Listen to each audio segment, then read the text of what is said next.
Here is what La Cucaracha looks like when it's written down in the key of C, and here is how it sounds.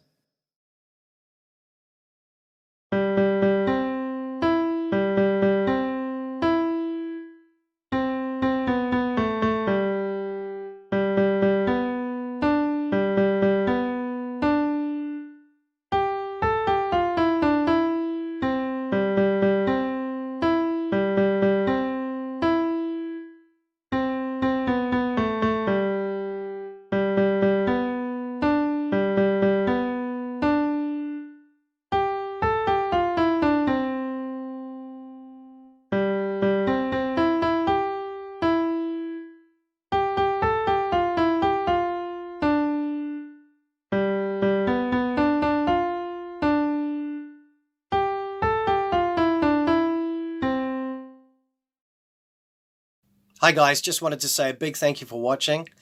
Please don't forget to like, share and subscribe. Also don't forget I've got a store on Amazon. There's a link in the description below. If you're looking for a new instrument, that would be a good place to start.